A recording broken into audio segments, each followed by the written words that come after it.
తిరుమల తిరుపతి దేవస్థానం నెయ్యి కల్తీ వ్యవహారంలో వైసీపీ ఇక సమాధానం చెప్పుకోలేని పరిస్థితికి వెళ్ళిపోయిందా అనేలాంటి పరిస్థితులే కనపడుతున్నాయి. జగన్మోహన్ రెడ్డి ప్రకారం సూపర్ స్వామిగా చెప్పబడుతున్న వైవి సుబ్బారెడ్డి 45 సార్లు అయ్యప్ప మాల వేశారు. ఈయన సూపర్ స్వామి, ఈయన కంటే పెద్ద హిందువు ఎవరుంటారు అన్నట్టు 2024 సెప్టెంబర్లో జగన్మోహన్ రెడ్డి ప్రెస్ మీట్ ద్వారా మాట్లాడుతూ ఆయన చెప్పుకొచ్చినటువంటి విషయం.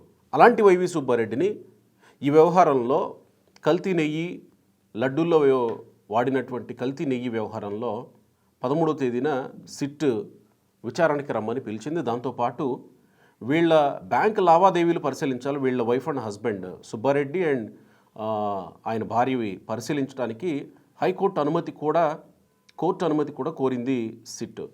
అయితే ఇందులో ప్రత్యేకంగా చెప్పుకోవాల్సిన విషయం ఏంటంటే, ఒక రకంగా వైసీపీకి ఉన్నటువంటి అవకాశాలన్నీ కోల్పోయింది సుప్రీంకోర్టుకు వెళ్ళడం ద్వారా.